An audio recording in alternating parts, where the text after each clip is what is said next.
Many people have heard in their thyroid cancer journey, if you had to get cancer, this is the one to get. But he says if it's thyroid cancer, it's no problem. You know, we're gonna have a surgery, we'll do radioactive iodine, it'll clean it all up, and this is highly curable.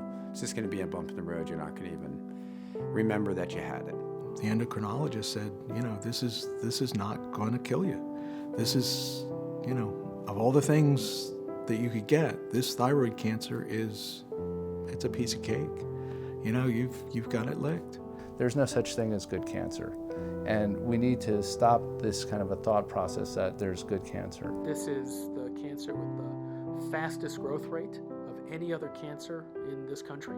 I happened to notice a lump in my neck if I turned my head a certain way. Called my physician, he wanted to see me right away. We were driving to Florida, and I was kind of playing with my shirt and discovered a big lump.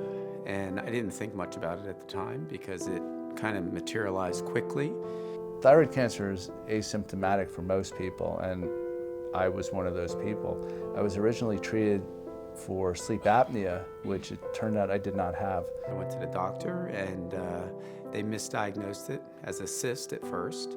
I'd been a hypothyroid patient since 1995, and the nurse practitioner who examined me asked when my last thyroid ultrasound was. And I said, I've never had one. And she expressed surprise that because I had Hashimoto's thyroiditis, that I should have been having regular ultrasounds to make sure that I didn't have any nodules. So she said, well, let me just check it out. So then she examined my neck and said, I'll be right back. My doctor at Abington Hospital kind of threw the C word at me and said this could be cancer, and which terrified me. So he had me get an ultrasound right away, and then a needle biopsy, which was positive, and then I was scheduled for surgery the following week. Came back in about 10 minutes and said, you have an appointment for an ultrasound tomorrow.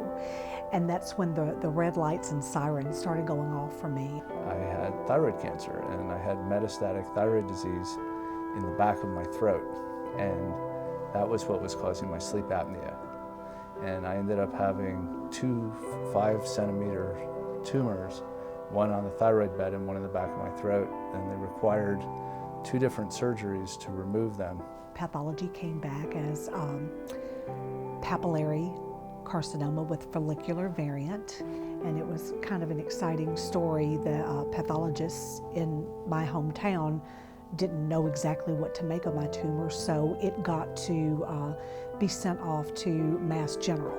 So I'm very proud that something that came out of my body is getting to go to Harvard. The message of good cancer leads people to think that they don't have the same obligations for checkups, that they don't have to know as much about their cancer.